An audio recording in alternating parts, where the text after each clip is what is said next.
What's up, Hank? Yeah, the 64, the local 64 is gonna be a nice one when it's done. Should be another eye catcher. Gee, all right, here we go, man. I don't know What's up, why it Hank? Yeah, the 64, the disconnected local right there. 64 is gonna be a nice one when it's All done. right, so let's see here. Should be Let's get another eye back into it right here. Got to just minimize catcher. the Yeah, screen real quick. mhm. All right, here we go. All right, guys, sorry about that. But so Juan, someone had asked on the chat, they wanted to know if you ever do like the slot cars. No, I haven't. I haven't got into that era yet, or that scale, or slot cars. I do have a few that I've found at the swap meets or estate sales that I got to, but they're just trophy. They're just put on the shelf just to admire. So like the 132, like what brand are those? The 132 scale ones that you get? I think they're Jada. I'm not really familiar with the brand, but there are some that are made by Hot Wheels in the 132 scale. I think the two that I show you, the Ribby and the pink 57, both of those are Hot Wheels. But I know there are other companies that make 132 scale or bigger. Nice, yeah, because it's a trip, man. Like I do come across like the 132, and then like there's even like some 143. Mm-hmm. You know, you start seeing everything, and then it's not until you see a photo of them all combined together that you start to really see the sizes, and it's like what the heck. Like when I started seeing like 143 diecast, like some of the tarmac works, Yeah. the little Porsches, I was kind of tripped out on those. I was like, man, like I would want to buy them, but then it's almost like I don't really have anything in that scale, and I don't know if I want to dive into that scale. Like, where am I gonna put all this stuff, you know? Yeah. Yeah, like the one good thing about the 164 scale, they don't take up that much space compared to the 124, 125 scale. I have my closets just full of 124, 125 scale models, and I have in my restroom I have a cover that's pretty much all the 164 scales are stashed up there. So it's a big difference in the space that they take. Yeah, behind you, I mean, you have a case there. Are those your builds that are kind of just done, or is that more like a collector's case? This some of my customs that I've done. Let's see. Can you see them right there? Yeah. Let's see. Keep talking to focus Yeah, on. some of these are old ones that I've done in the past since I pretty much started doing the Hot Wheels, and some of them are just stock ones, like that gray Merc is stock. I have all those three fleet lines that I've done. Two of those fleet lines are replicas of real ones, and then I have this Cadillac that I did last year with the matching truck and matching trailer. Can you see that one? I don't know if you can see that one. Yeah, I see it right here. That looks Oh, pretty there it sweet. goes. Yeah, that one I actually got best paint last year at the Hot Wheels convention with the Cadillac. And over here on the opposite side, I have a few more. Some of them are friends that gave me some of their customs. And then I had like 465s that I've done. There's Fantasia and Summer Madness on each corner.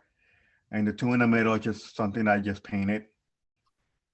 Then I have that 59 that I did. That was one of my first ones that's the one that won me first place at the Hot Wheels convention that put me into pro the following year. And then I also love doing these gassers. These gassers are fun to do. This one's actually inspired by Bill Carter's one of his paint jobs. And I'm actually going to be probably doing like 3 more of those type of gassers in this year. But I'm into a lot of stuff. I'm not just into Hot Wheels or car models. I'm into all kinds of hobbies and collectibles. So I keep myself busy, my mind busy for won't be just keep busy. Yeah, because even like aside from the building, it's also you have that creative side of like photography as well. Yes.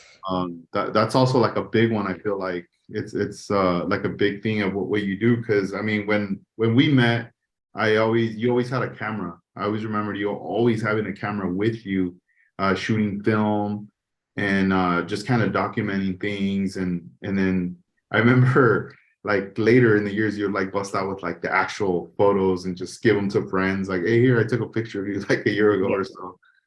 So that's always pretty cool.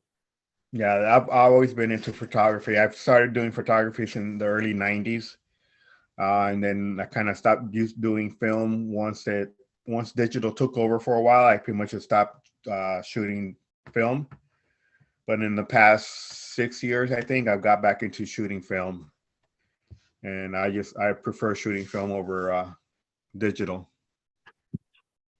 Yeah, no, I mean the photos look super dope, man. Like, they look very warm once everything's all like, displayed on there and you get them all developed up. So that's Yeah, pretty so I dope. actually dropped off a roll of film today after work to get developed from Moon Knight's show this past weekend.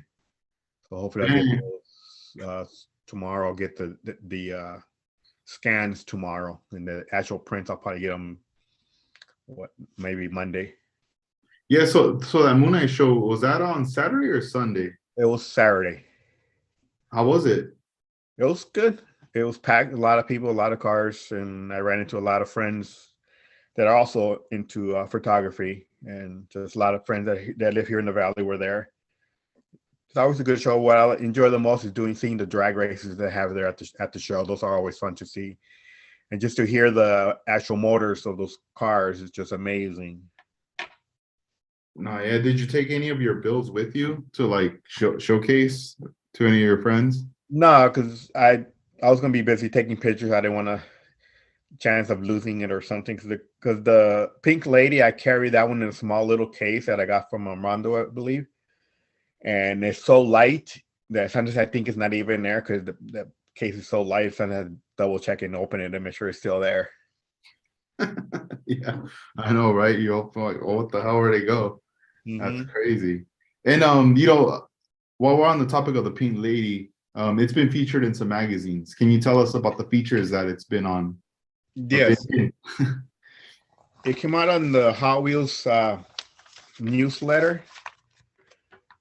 This is uh, printed from the actual people that run the Hot Wheels convention in October, and it was featured in this one. And since it got at the convention, I got first place. I mean, not first place. I got People's Choice and Best Paint. So it's just a small little picture of the car. But it got featured on 4 magazines. It got featured on this one, which is Hot Wheels newsletters. And then it also got featured on the scale models or fine scale modelers contest issue for 2022. And actually, I was even surprised because a lot of times they'll take pictures of so many people's cars and they don't get featured. So I was surprised that it got featured. So I was thrilled that they actually featured the pink lady on it. There's that one. And then the guys from Europe, Diecast Heroes, which is Tony and his wife. They featured it on their magazine. This one is the King of Customs issue.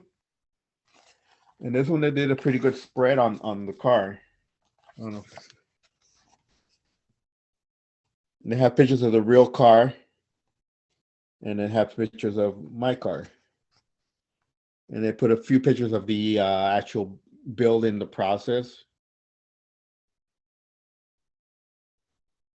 So it felt good.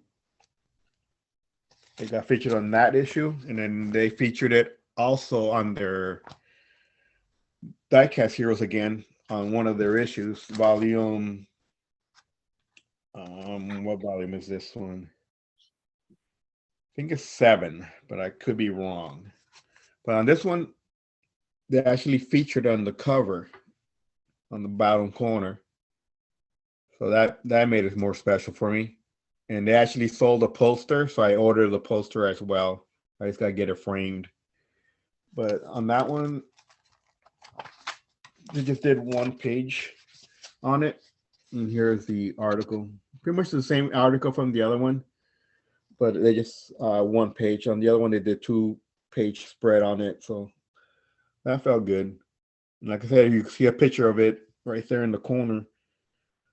How when I started it, pretty much just butchered one just for the doors. And there's that picture. The first picture. This is these two. The picture on the right is the first picture they got taken. I think Jeffries took that picture at Armando's house. So that was like almost 4 years ago. So it got featured on 4 different magazines. So I'm very happy that it got so much publicity on it. Man, that's awesome, dude. Thanks for sharing. Congratulations, man. That's a Thank big you. accomplishment to be able to do all that, especially the like the 124 scale magazine, the contest issue. I mean, I rarely ever, I don't think I've ever seen a diecast being featured. It's primarily, plastic models, but seeing your car in there, it's like, that's just opening up that avenue, more doors for, Yeah, for other people that customize and build 164 scale. So that's pretty awesome, man. Congrats. definitely. Yes, I was like thrilled that they featured it on that one. Because even on the article from wherever it says something about this is a natural Hot Wheel. You're looking at a Hot Wheel. For people that see it, it's just a picture. So people that don't know, if they wouldn't put it was a Hot Wheel, people just think it's a car model. So they actually put it's a natural Hot Wheel or something like that. They put on Yeah, it. damn. That's crazy. Oh, I'm gonna bring up a question for you. Okay. This is from the chat. This is coming from David, all the way in Spain. He wants to know if you have any plans on making a 164 scale diorama. Actually, good question. Next month in March at the Lowrider Super Show, we're going to be doing a diorama of 3 scales, which is 110 scale for Jeffries, 124 scale for with Armando, and I'll be doing a 164 scale for Hot Wheels of the Whittier Boulevard. So that's going to be coming up in March 4th, and that's something that I'm trying to hit up any customizers that do custom Hot Wheels if they want to be a part of the diorama for the Whittier Boulevard. Just come down to the car show, and we haven't got full details on entry fee for the Hot Wheels or anything yet. But keep an eye on that. We're going to start promoting that show soon. But that is in the works, and we are going to be working on that. And actually, let me get something. We already have the arch for Whittier Boulevard in 1/4 scale, and both the 124 scale and the 110 scales are already done. So this will be the 164 scale for Whittier Boulevard at the Lowrider Super Show in March 4th. Damn, that's dope. So like, for those that are out there, your customizer or builder, and this is a good opportunity for you if you want to showcase your cars on here. Is there anything specific one that like you would recommend someone, let's say if someone has the time now to get started on something and have it ready by then? Are you primarily looking for like lowriders and or like custom cars? Pretty much anything to me, I think, any for the 164 at least, since you could do so much variety, anything that you'll see cruising on the boulevard, hot rods, mini trucks, customs, lowriders, long as it doesn't look too far out like fantasy, nothing too wild, but as long as it's something clean and reasonable that it could something that could be cruising on the boulevard, I think will be good. If anybody remember seeing the Whittier Boulevard we did at the Cadillac Fest, so that was a big hit. So I really want the 120 164 scale the guys customizers to really come out and show your customs, and just to blow all these people's minds and see what can be done on 164 scales. It's just completely different world from 124 and 164 scale. The customizers are completely different, and it's just amazing what they do on these customizers for the 164 scale. So just come out if you can and show your work. Yeah, because I mean, man, I could already imagine like the three different scales, back to back, like separated in their own scales, but just being able to start from one end and go on to the next. But then I could already visualize a lot of people photographing like crazy, the displays, but also getting close into the cars as well. Definitely, That's what I'm looking forward to. Just to seeing what people come out with, just seeing how creative they could be with their pictures and all that. And you could get really creative with pictures, but if you have the right lens. Yeah, man. And then Jerry's is gonna be doing the pretty much like the RC cars or 1/10 scale. Yeah, 1/10 the RC lowriders. So Dang, that's gonna be amazing. shout outs to him. That's Yeah, crazy, man. Dang, then you're gonna probably need a lot of tables for that because those are pretty big. yeah. I think we're getting a big space. I just can't remember the size of the tables that we're getting.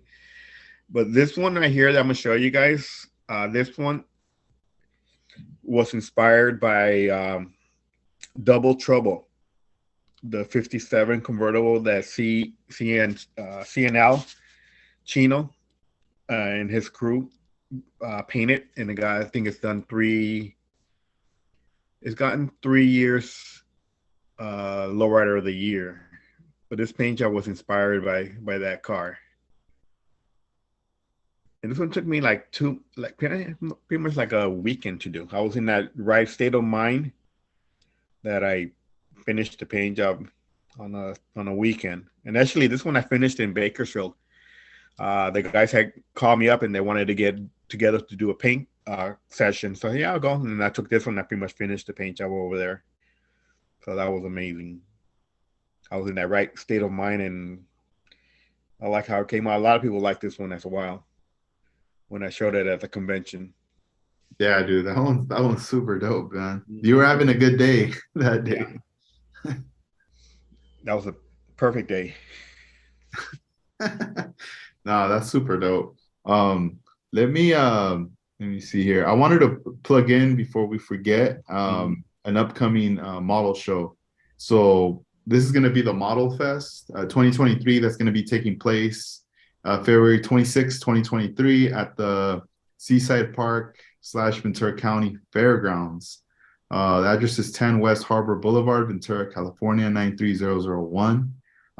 That's like close to my pretty much like my stomping grounds right there, Mhm. my area where I grew up. And so this is a model car contest / swap meet show. It's on a Sunday from 8:30 a.m. to 3 p.m. And pretty much 124 125th scale. There's also military. I'm pretty sure you could also bring Hot Wheels too. Didn't you bring some last time, Juan? Last time we went last year, we didn't stay to compete. We were there for a couple of hours and then we headed out. But I do want to take Pink Lady there and show it there. And maybe if I have few new ones done, I'll take them there too. But mainly Pink Lady will be there. So if you want to see Pink Lady in person, I will probably be taking it to the Ventura show. Awesome, awesome. Yeah, because I feel like, these are good opportunities to bust out and bring out, 164 scale, especially for those that are wanting to break out and stuff. It's always good to bring it out to other shows and avenues because you never know. I mean, people are gonna start photographing, making noise. Next thing you know, you got a whole new birth to a whole new category. Uh, Yeah. that'll be on there. I mean, that's kind of how it goes. Yeah, But most yeah, likely they'll most likely put it like in miscellaneous because it won't fit in any other categories. yeah, true that. So we'll also be vending there at that show. Scale Riders will have its own booth set up with various things that we have from the site on there. But that'll be at the end of the month, the 26th. So hopefully, if you guys are in the area, please come down on that date. And I have a question for you, Juan. Yeah. So I want to know, I mean, I've seen you, cut tape from various times, but how do you get the tape so that small, so thin now for a 164 scale? Well, you had part of the doing it with that. I just put my tape, which Armando showed us all. Put the tape on the glass piece of glass, and you get a straight edge ruler and a blade, and just move the ruler to as thin as you want or as thick as you want the tape, and just cut. And, and like that works perfect. The glass. When you cut like your tape out, you get the line, like you said, you lay out the ruler, get the razor, and then you bring out the line. Do you already start working that tape onto the car, or do you kind of just stick a piece of it onto something and keep cutting more lines just to have backup in case one breaks on you? No, I pretty much once I cut the first tape, I use that one, and if it breaks, and then also because there it might not be as thick as I need it or not too thin. I might need it thinner than that, so I just put it on the side of my table just for use for future use, whether it's on that build or something else. But I always just whatever I cut. If it's not the right size, I just put it aside until I get the right size, and then go with that particular tape size. Yeah. Does that happen though often, the tape breaking at some point from bending or just moving it around on the car body? No, luckily for me, they don't really break on me that often. Um, it might break when it's too thin, and I kind of stretch it a little too much, and it just snaps. But other than that, they mostly don't break on me. Dang. And as far as the tape color and brand, what would you recommend out there to someone that plans on cutting tape to do some tape lines? Well, I only use three different colors tapes. There's 3Ms in the green froggy tape or frog tape, I think they call it. The only reason I use three different colors of tapes is I'll use mainly the blue tape, the painter's tape, to do all my patterns and all that. And then I'll use the green tape to do all my back masking. And the only reason I use the green tape instead of the blue, all the whole paint process is with the green, I could see that I'm on the line that I don't want to get paint on. Okay, if I use the same blue on blue, and then I won't be able to know if I'm too far in or not far out, and I might get paint where I don't want that particular color. So I just switch off. That's the only reason I use three different colors of tapes. Yeah, that makes a lot of sense right there because I've done that mistake of just using the same color, Mm-hmm. and then and then when you're taking off that big sheet of tape, next thing you know, you're also like pulling out more tape that you shouldn't be like pulling out. Or you didn't cover that one section that you missed. Yeah, that's crazy. It definitely does like happen out there. And as far as like cutting the tape, are you just using just regular razor blade or are Just you using something different now? just regular razor blades, the one these particular ones. Just start with a fresh one every time I start. At least I look at the tip, make sure still has a pointy tip, and if it doesn't, then I won't bother using because then I won't be able to cut that thin of a line. But then what I also do, and I don't know if a lot of people do or not, when I'm doing my back masking, when I'm back masking a car, I'll reuse that same back masking on the whole car. I won't start with another line, another piece of tape. I use the same back masking on the whole car until it doesn't have, until it's not tacky anymore. Then I don't use it no more. Nice. And I have a question from Ryan, based out of Hawaii. He wants to know which tape works best, 3M or Tamiya? I've always used 3M. I really have not used Tamiya that often. If I use it, it might be just to do some straight lines or that. But for back masking or anything, I pretty much just use 3M tape. Hope that answers your question, Ryan. Man, and then earlier in the chat, Slowly Models Casey had brought up a question, and before the thing got disconnected, but he pretty much wanted to know like if there was like a car something that you want to build or just create that maybe you have not created yet? Well, I like doing gassers. I probably will be looking up some pictures from gassers. I have several castings of gassers that I'm going to probably be doing some paint jobs. I have this Camaro that I doing a white pearl. It has a white pearl on it already, so I just gotta look for some pictures to do something crazy on this. But radical or anything like that, I am doing local 64. I'm actually gonna do a second pink lady because people keep asking me, is it if the one I finished? People are asking me, is it for sale? I can't sell that one, but I might do a second pink lady. So keep And an eye the out. and the second one, is that one going to be for sale? Like, are you gonna auction it off? I probably will sell the second one, and I don't know if I'll auction it off because I really don't like me or looser. I Hmm? don't like doing stuff like Dang. that. Oh, I should have won it, I man. That's funny. I have another question. This is from Hank. Hank wants to know, are you using ready to spray candies or pre-mixed candies, or are you doing the mixing yourself? For the majority, I am mixing myself, but I did just place an order with Tropical Glitz for a couple of his paints. So hopefully I'll get that paint over the weekend or next week. And I'm actually gonna probably apply it to this fleet line that I started. So I might apply one of the colors on this particular build. So I'm waiting for the paint to come in and try it off. It's already ready to spray. Man, that's dope. When do you find your time, like during the week, when you're working on a lot of these projects? Are you doing this in the early mornings throughout the day, or this is more of a night thing for you? Well, right now I am working in mornings now. So pretty much when I get off work is when I work on the projects. Pretty much when I get off work at 2:30, so I have plenty of time to work on something before I get too tired before I go to bed. But before I was working the swing shift, and I had time to work on my projects in the morning when I wake up. And then when I get home from work, I could stay up till midnight or past midnight to work on other stuff or work on the project before I go to bed and not have to worry about waking up early the next day. So right now I just am working. I'm only after work after work. Right on. And what's the next like? When's the kind of an idea of the date of like the next competition show you got coming up that you want to enter?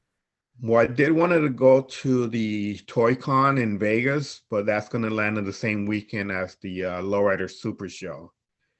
So I'm not going to be able to go to that one. So I think after that one, I think it won't. Big show will probably won't be until maybe June up in Sacramento. That's the weekend on wheels. They have that every year, and I've gone the past 3 years to that one. It's the drive, but I really enjoy the drive, and it's really fun. I enjoy because they have an actual car show also.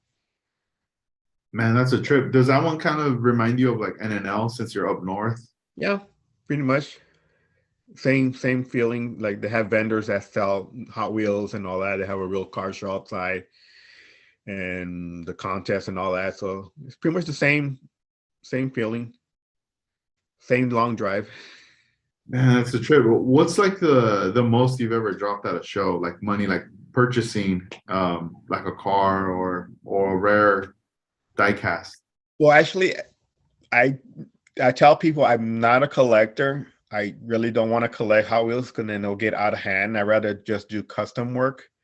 So if I buy anything, I just buy whatever I think that I want to customize, and they really run me about maybe $5 to $1. I do have some red lines that I've bought in the past.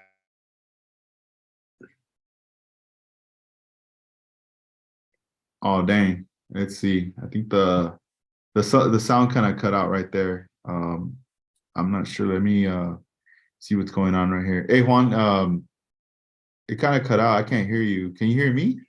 I don't know if There we go. There we go. You're good. You're good. So you were saying that you had purchased some red lines, and then yeah, if I you just bought them because like the price was reasonable.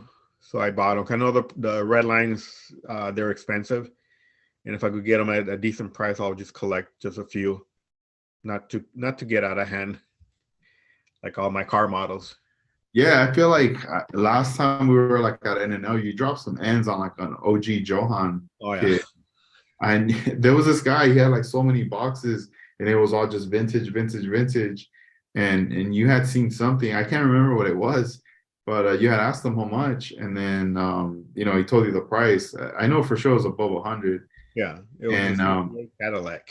yeah, and then you were like thinking about it, and then you're like, yeah, I'm gonna get it. And I had never spent that much on a model kit at that time. Mhm. For me, it was more like, 25, $30.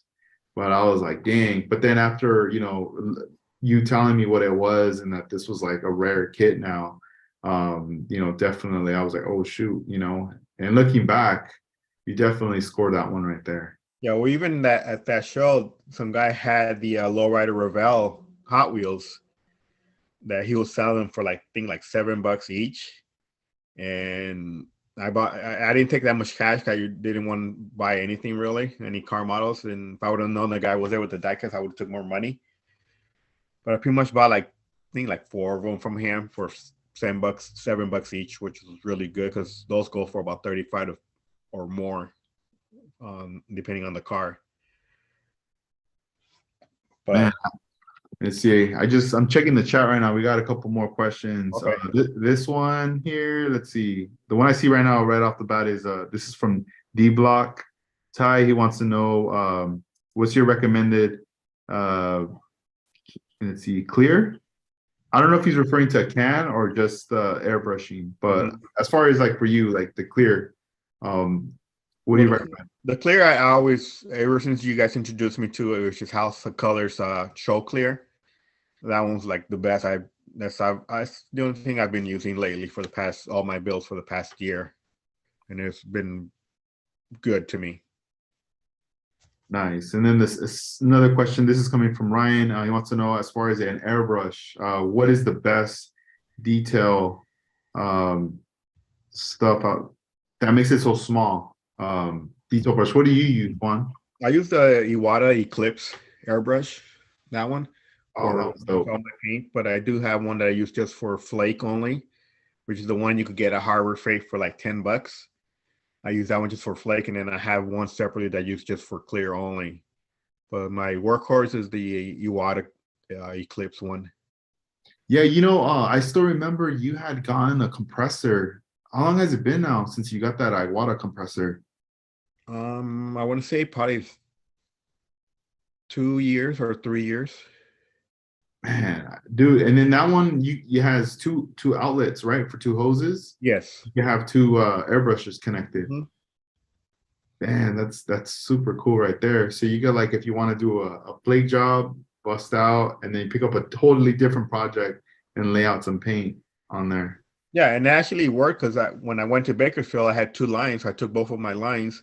If somebody wanted to be spraying, if they didn't have if they didn't have a compressor, they could use the other line to shoot.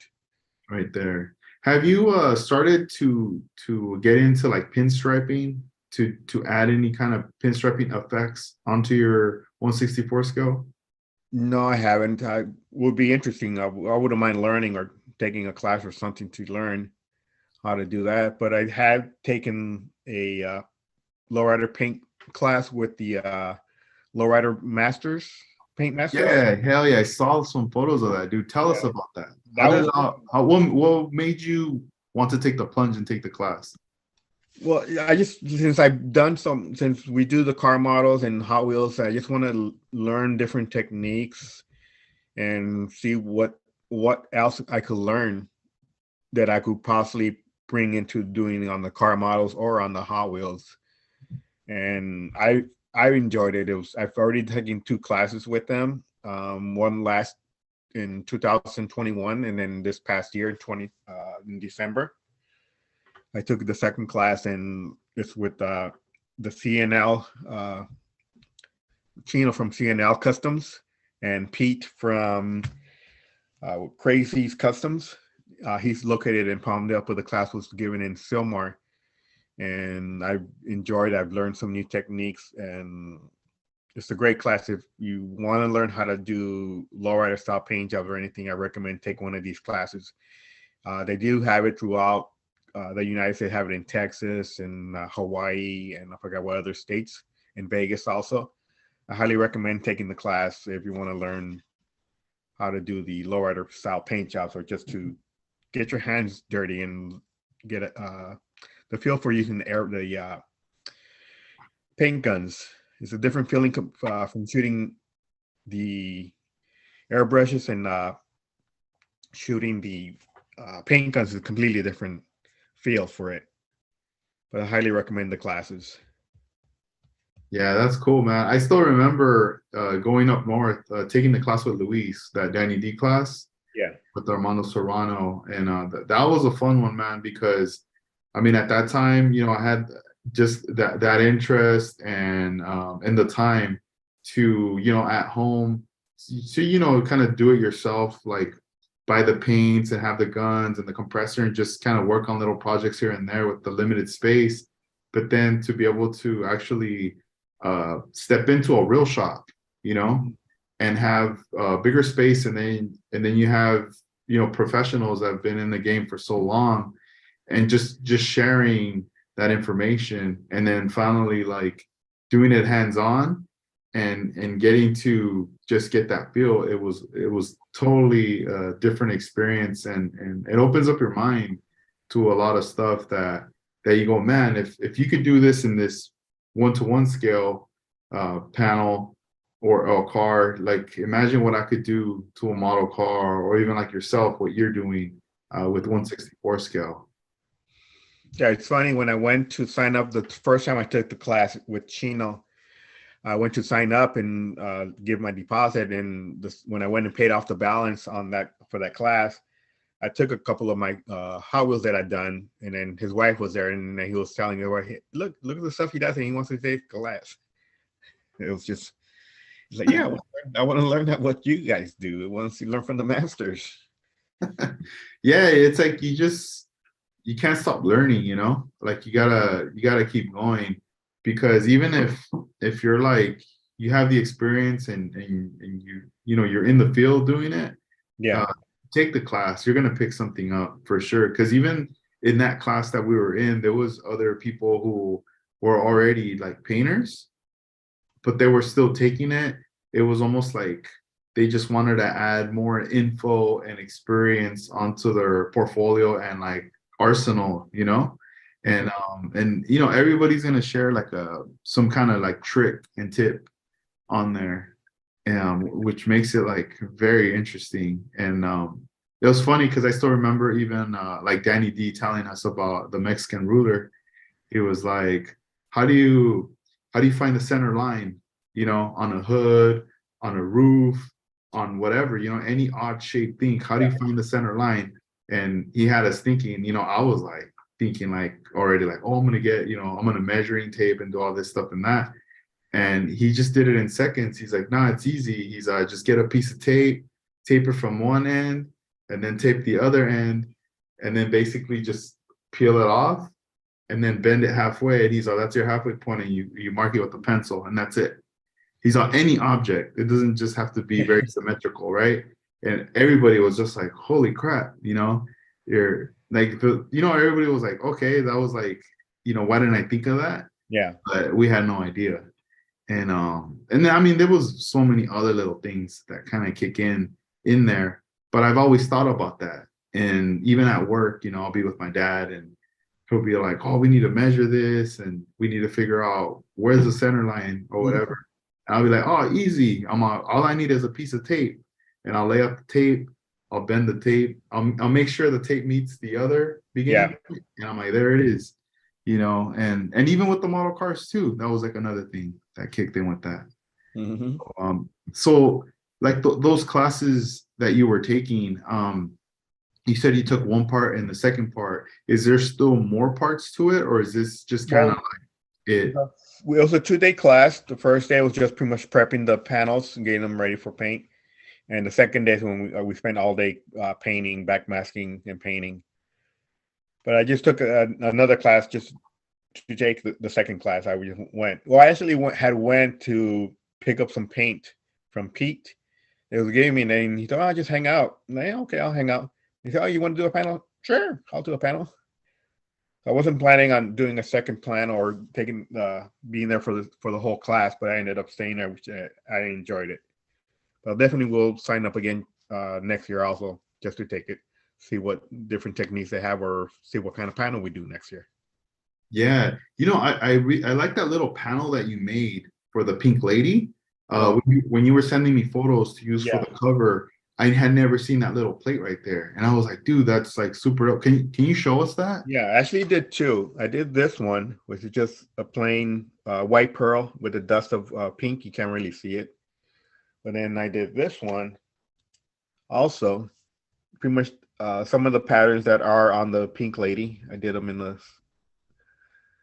something different to when I take it to shows to display it, put it on top of it and display it. So it'll be something different. So this one, I don't know what happened. The clear reacted on me on this one. It blistered a lot. So I had to sand it pretty much, and then I re-cleared it, and it's still not. You can see right there all the orange peel. Yeah. So I don't know what happened here. That maybe somebody can tell me what happened there. Yeah, I mean, what I would recommend is there's this man, I gotta get the name of it, but it's pretty much a cleaner. So you can always like sand it, like wet sand it really lightly because Yeah. you don't want to obviously burn through it. Just sand it, clean it up, wet sand it with water, and then it's like a pre-clean. And a lot of the times, people that are painting the cars, they have the pre-clean.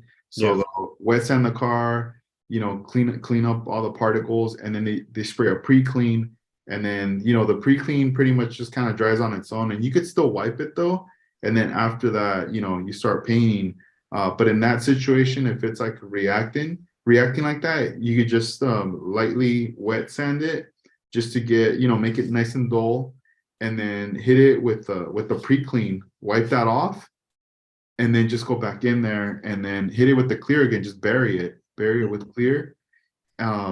Because that way the clear fills in all those little pockets that are Yeah. in them, and it starts to, I guess you just got to kind of hit it wet the first coat, wait like 10 minutes or so, hit it again with another coat.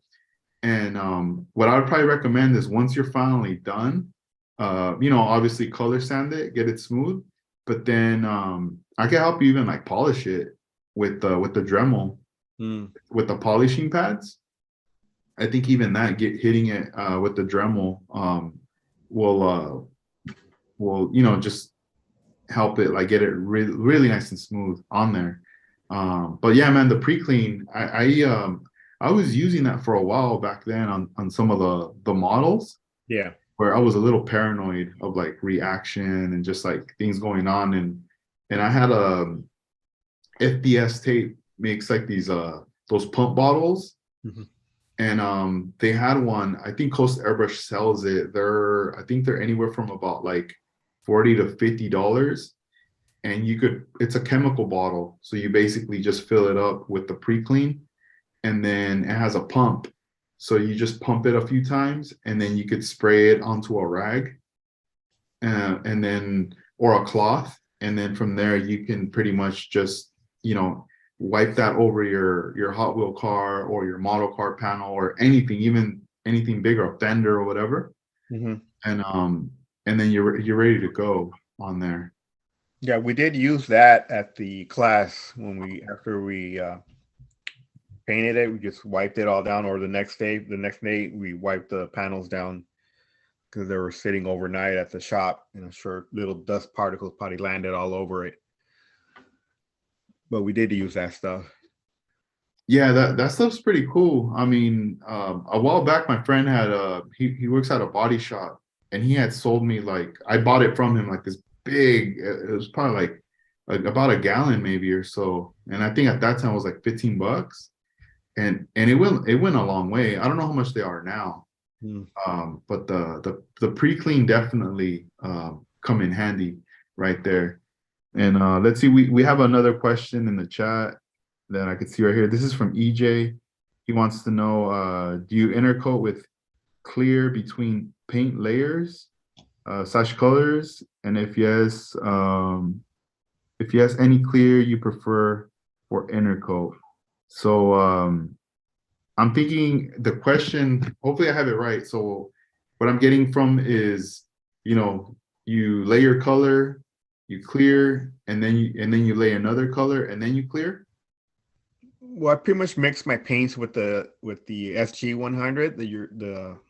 And pretty much I think a lot of people you do it that way, and that pretty much protects the paint that you just lay with a slight coat. I guess is clear.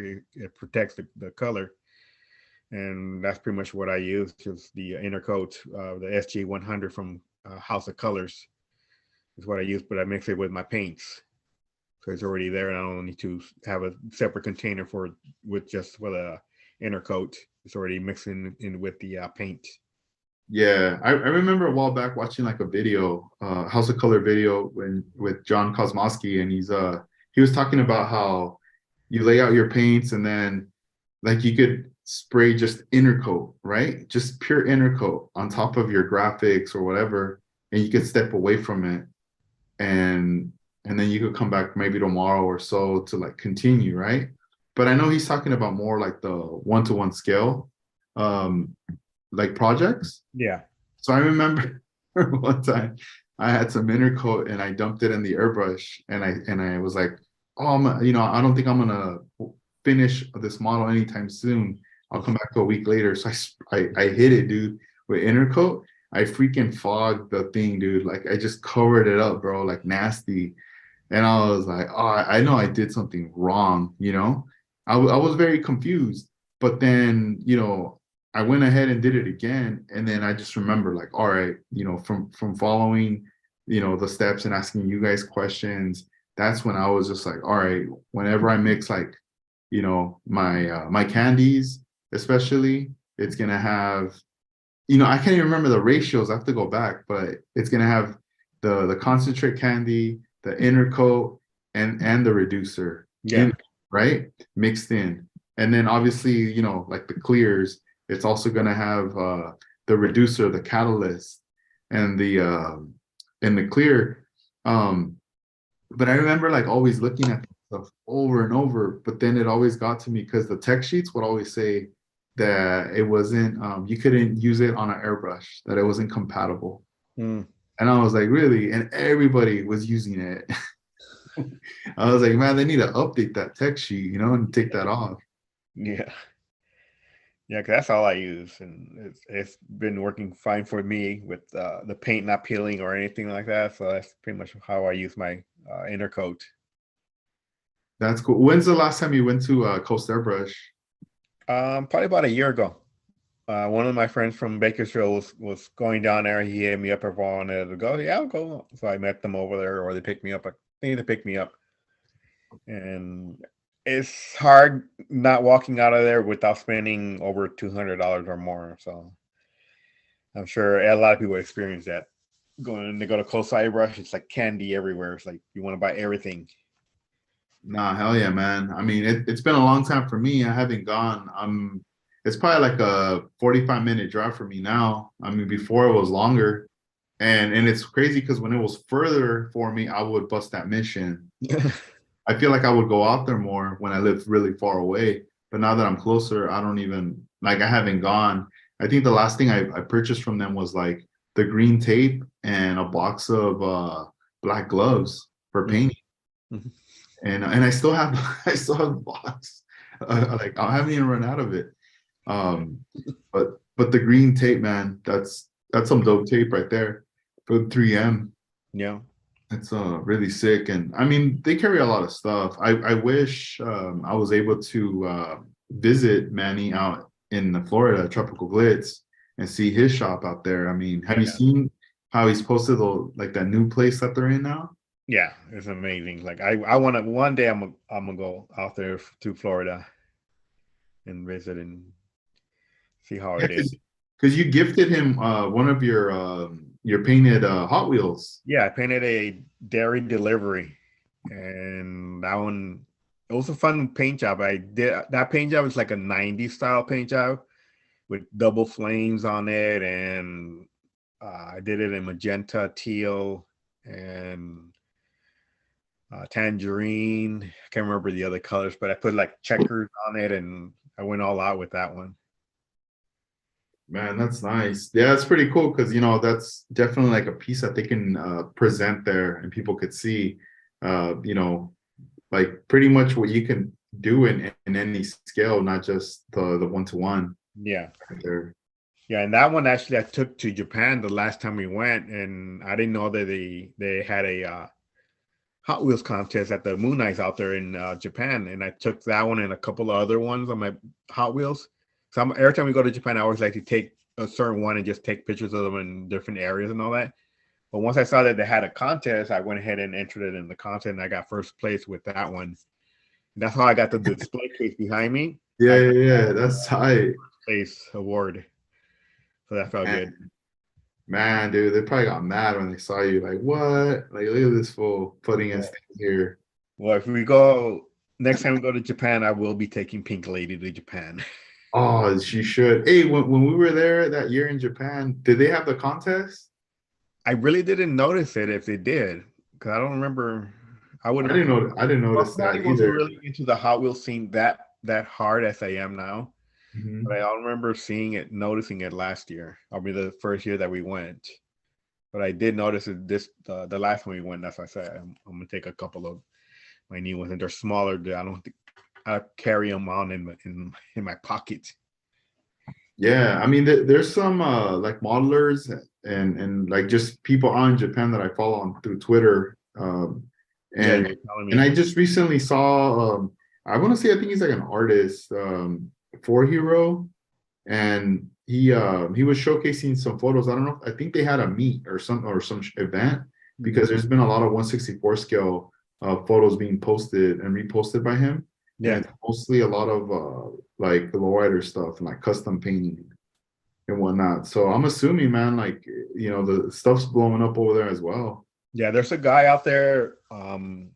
His Instagram is real something like yes for real like real, and he done some amazing Hot Wheels customized. He did Dress to Kill and a bunch of lifestyle cars, and they're just amazing the paint jobs that he does, and he's really good. And I met him when we went this last time. I met him there, and we chit chatted, or kind of chit chatted. Just hard to communicate. But just showing he'll show me his pictures and then seeing some of his actual customs that he made. Just seeing him in person, is just mind blowing. And he actually also got first place with some of his builds. That's crazy. Was he the dude you had shown me some years back where he had the dress to kill and he could like take it apart, Yeah, that the one, that guy. interior, the casket, and everything? Mm-hmm. Man, that's crazy, Yeah, man. That's it's awesome. You got to amazing. meet him. Yeah. Man, what a trip. And dude, I still have memories when we were back there in Japan. That was like what 2017 going into like 2018, huh? Yeah. Yeah, late 2017. That Mhm. man, that was a super fun trip, man. I can never we can never get enough of the breakfast. Remember at the hotel? Yeah, that was. But what was funny with that is like every morning we're there. We got up early enough to go eat breakfast, and the last day we were there, we woke up late and we weren't able to eat breakfast. Yeah, I remember yeah, we were like just taking advantage, killing it every morning. Like, let's just eat. That way we're full. And that way we could just like go and explore the city and wherever we're gonna go. And then also it's like we were gonna save money, right, on buying breakfast Yeah. because compliments of the hotel and we could whatever buy hobby stuff. Hmm. And then we were saying, yeah, the last day we should get up even earlier and just like be eating like a grip. And by the time we got up and we got down there, the kitchen, everything was closed. Yeah, the buffet was over. Dang, that buffet was good though, man. That Yeah, thing, it was. that thing was dope. If you could go back now to Japan, let's say this year, a trip, would you be like bringing back? What would you be bringing back? Model kits? Would you be bringing back, Probably just supplies, supplies? Okay. tools, and stuff like that. Because like the hobby stores, like they're like amazing, like so huge. It's like you don't even know where to look, and when you're there, it's like, oh yeah, I could have got this there, and I forgot. There's so much to see. but definitely not model kits unless it's something that really sticks out that I want. Other than that, probably just tools and supplies. Yeah, man, dude, you gotta make some connects with people out there, dude, for the 164 because I'm sure there's more shows, man. There Yeah, has. they have one besides the one that they had at the Moon Eyes, and I think they had one just before the year ended. Something out there that the guy from that built that Dress to Kill, he goes to that one. And there's another guy in Japan, Kasi, that he does some crazy customs. And actually, the Pink Lady actually also built that Pink Lady to go after Kasi from Japan because he every time he comes down for the Hot Wheels convention, he always kills it in that category for the build for the bug. He always gets first place. So I was actually going after him with that one, but he didn't make it this past year. He just didn't. He didn't show up for whatever reason. But hopefully, I know he'll probably be coming down this year coming up. I just gotta have something ready for him. Yeah, I was gonna say, dang. So you guys gonna go head to head or what at the show? Just see what he brings into the table and see what I bring. See what the judges like and see what. Dang. What if he rolls up like with his belt from the year before, like a wrestler, like, and then you have yours on, like, fool, look at me, dog. Mhm. But I still have not gotten first place for the category for the bug. So I entered it, and there's three different. There's spicy, um, hot, and mild. I can't remember the three categories, and I haven't not gotten hot. I haven't won hot in that category for first place, so that's why I need to get a first place in that category. I thought I had a good chance this year, but apparently I didn't. But I think I got the best awards. I got best paint and people's choice. So I think that felt more rewarding, especially the people's choice because they could have voted for any of the other cars that were there, but Pink Lady got enough votes that I got people's choice. Yeah, and in the world of 164, from what you know, is there also like crews or like like clubs? There are a few. I don't think there's that many out here in Southern California. I really don't think there's any that I know of. Not out here. I haven't really come across any clubs out here. Yeah, because obviously like in 124, 125th, there's a lot of model car clubs Yeah. out there. So I always wondered about that, like if there was also some for like the 164, either customizers or maybe collectors. Yeah, there are some people that like to collect customs. Because at the convention, I pretty much stayed away from the table where I lay Pink Lady. I just didn't want. I don't know. I just didn't want the attention or something. I don't know. I just put the card down. I hanged out for a little bit, and I just walked away. Yeah, dang, you were like, I'm out of here, It's like enjoy and and you guys enjoy it. blow your minds. No, that's cool. Yeah, I always wondered, like, if there was like a crew like a 164, what would you say? Red lines, right? Those are more the expensive Yeah, ones. yeah, Like you're like, yeah, that crew right there, they only drop 900. That's it, 900 and up. yeah. We Well, don't buy there's some nothing guy that below. I took Armando to the convention the past year. He never been there, so he went with me, and he was just amazed on how 'cause pretty much everybody that rents the hotel, the rooms, they pretty much sell Hot Wheels out of the rooms the whole week, starting from Tuesday to Sunday. And Damn, there's people that go there, they drop big money on those money, Hot huh? Wheels. It's like, dang. That's a trip. Yeah, one of my homies, HHW Customs, Hayden. I Hmm. remember, like he was posting, like photos and stuff like about the rooms and things like that. And that was like an insight where I started to see like, dang, like that's pretty crazy. I've always heard about it, but I had never seen it firsthand, from video or like photos. But when I started to see that through his post, I was like, dude, they're really doing it like that. That's dope. Yeah, well, you've been to the one in Pasadena.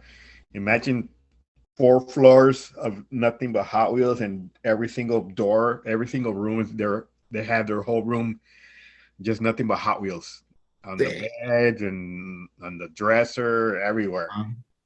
that's a trip, man. When we were at NNL this year, when we got to the hotel, I brought like the model kits and everything pretty much out of the car, to bring it up to the room. Hmm. And I just had to kind of double check, make sure that things were properly labeled and priced or whatever, right? But I remember I had that moment where I pulled out all the model kits from the box and I laid them all on the bed. And I was just thinking, dang, like it looks crazy. Like they all fit like in the bed, right? And I was just like thinking, man, what would happen if I just did a front flip like on all those boxes, you know?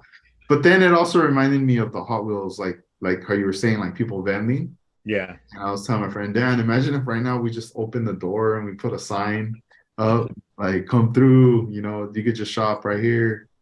And I don't know, people would be like, what the hell are these guys doing? But Yeah. but yeah, it kind of reminded me of that in that moment that I had right there. And Yeah. so like this year, Juan, I mean, March you have the lowrider show, and then further you have that other show where you want to go to that head-to-head competition Yeah. Up in with that dude Sacramento. you had mentioned about. Is there anything else that you have plans for this year? Well, in Bellflower, every third Wednesday of the month, they have a little, they call it Play Day for Hot Wheels. And people pretty much get together. Every month they have a contest, and every month is a different theme for the contest. And people go there and sell, trade Hot Wheels, whatever. And I'll probably be doing that this year when there's no shows. Just go there. Now that I'll be working mornings, I'll be able to go. It's usually every third Wednesday of every month in Bellflower. I usually do post the flyer that they post. I usually repost it on my Instagram for if anybody's interested or in the area. They can check it out. But it's every third Wednesday of the month. That's the only thing that I really have planned because sometimes the shows comes up that I don't know, and then I'll just go to. But I do want to go to more car model shows. I didn't really go to that many car model shows this past year. I definitely want to try to go to more this coming year or this year. Yeah, I mean, this year, how we had mentioned earlier, we have the Model Fest 2023 coming up, and then in February, and then in May, we also have the SoCal Open coming up on the 7th as well. And then, obviously, there's going to be more coming up. Are you going to be attending the Roadster show this year? I don't think I'll be able to go because I'll probably be going to Bakersfield this weekend. I Something came up that I'll probably be in Bakersfield this weekend. I did want to go, but I don't think I'll be able to make it this year. Yeah, are you going to be linking up with the your homies out there that you guys ping with, or? If I have some time, I'll probably hit them up and let them know I'm in town, see if they want to just hang out or whatever, and see what they're up to. But they do over there also have the C10 meets over there, and they usually take their customs and Hot Wheels and just hang out. So if they have one this summer, I'll probably go to that. I gotta get my K5 Blazer, 72 Blazer back on the road, and I'll be able to take that over there and take it to that C10 meet. Yeah, and who in the Hot Wheel scene is like inspiring you right now? Who do you see that's like pushing that envelope in your eyes? Um, Pretty much the guy Kazi from Japan. He does some awesome work. Um, there's a few guys out here in the valley. There's Mark Vargas, which you did a podcast on him a while back. He was an old school guy that did the car models back in the day. He does some really good work, and mainly them two are the ones that really inspire me and push me, and they to do something different, and that's about them. Yeah, I mean, Mark, it's been a while. I haven't seen him. Yeah. The last time I saw him was out at that park in Pasadena, South Pasadena. Mhm. He was out there, and I mean, he's always cutting cars up for people and like customizing wheel swaps and all that good stuff right there. So that's always neat. I didn't know, man, that like people did that kind of stuff. But then it makes sense, like if you don't want to do it yourself, but you don't have the tools, Yeah. there's people out there that are willing to do it. They can do it for you really easy and make it look dope. Yeah, because before I even learned how to do the taps on the Hot Wheels, I would have him do them for me until I finally got the right tools to do it, and I just do it myself now. But I used to have him do all my drilling and tapping for to re-screw, put the screws back on to tighten the body to the interior and all that. Yeah, do you see him at the play days? Is he there as well? Yeah, he's majority of the time he does go, unless he's working or he can't make it. But the majority of the time he is there. Oh, nice, man. I need to catch up with him. It's been a while, man, since the last time I saw him.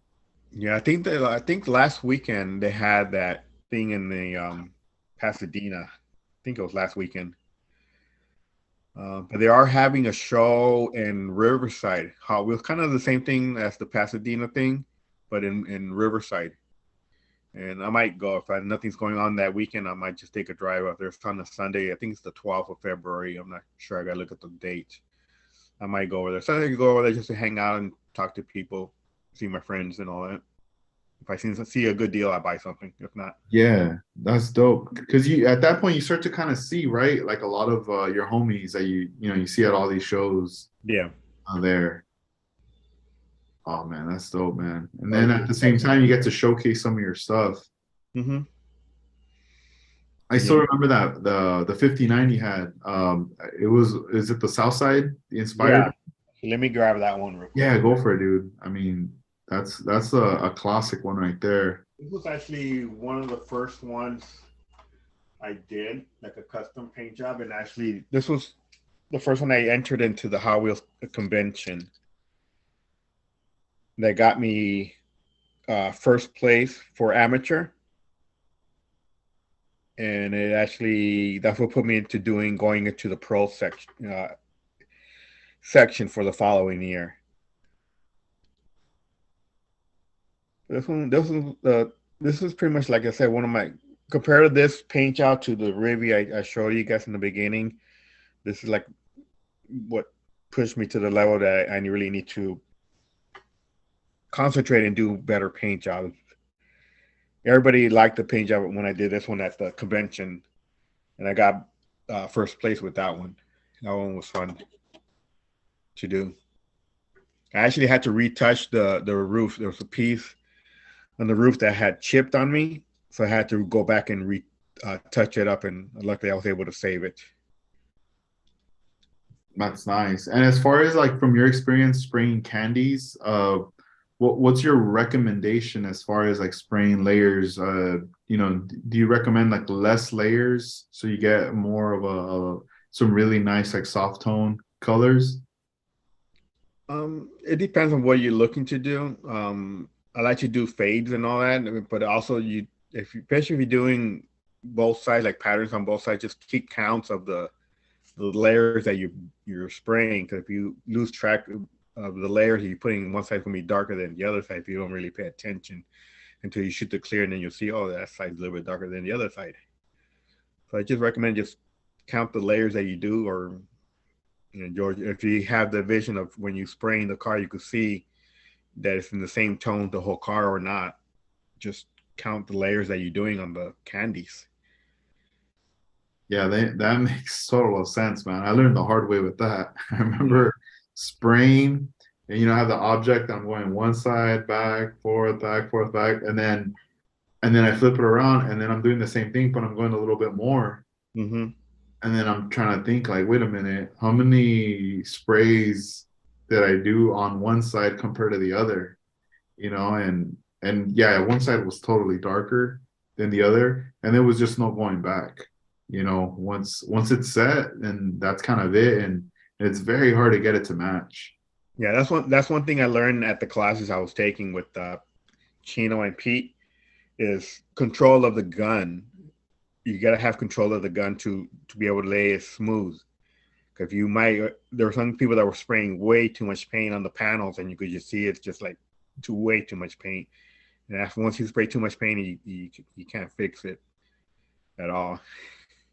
Yeah, because it's very different you using when you spray urethane because a lot of times when you spray the paint, it's not wet. It's pretty much like a dry, like a matte finish. Mm-hmm.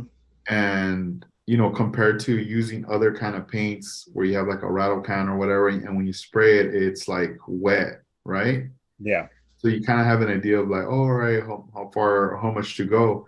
But when you're spraying a candy, since it's transparent, and you hit it once, all right, that's your first color, like tone, and then you go again, second, it's gonna now you're overlapping it, but now that tone's gonna get a little darker and a little darker, and since you're not seeing like any wetness or any kind of drip, you're assuming like, oh, I need to put more or whatever, but it's never gonna look wet until you put the clear on. Hmm. And then next thing you know, it's like you're getting heavy handed on it, and it's just getting dark, like very dark. And then once you clear it, it doesn't even, it looks crazy, like it's just too dark. Hmm. Don't look like a candy no more. Yeah, it don't, and you won't even see if you're shooting over flake, you won't Yeah, even see the shine on the flake. true. Or it's all covered up right there. Yeah. Yeah. Yeah, it's kind of trippy, but I remember seeing that like in the paint class, of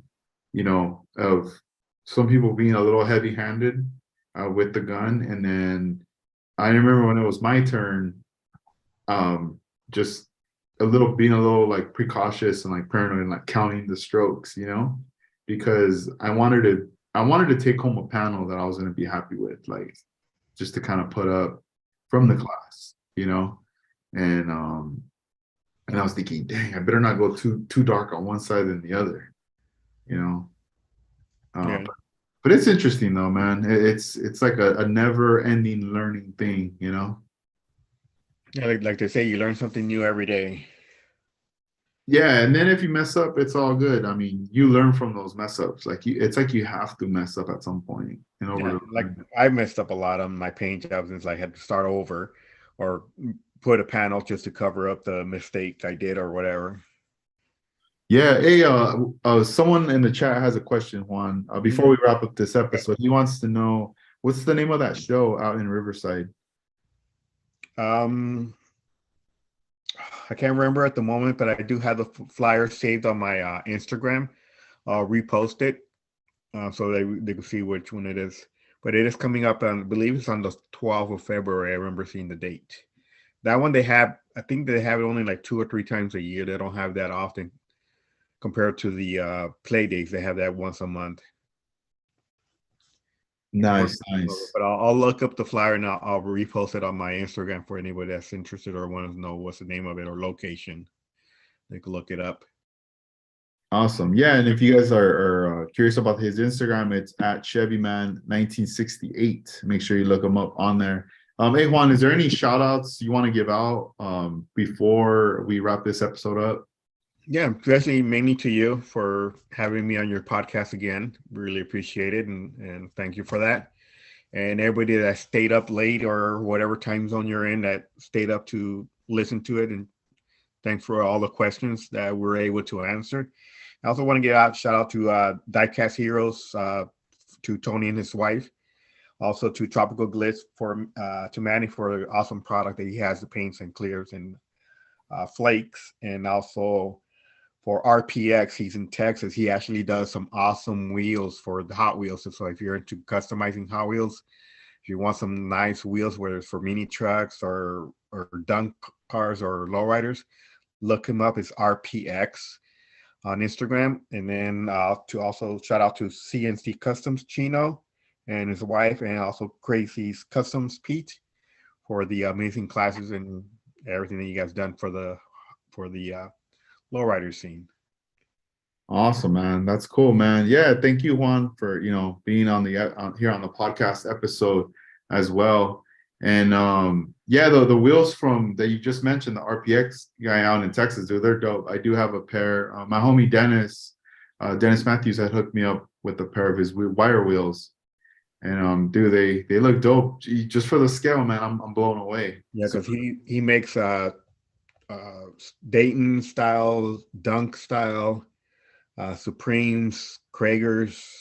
He does some amazing work, and they look real nice on the Hot Wheels. Man, that's crazy, man.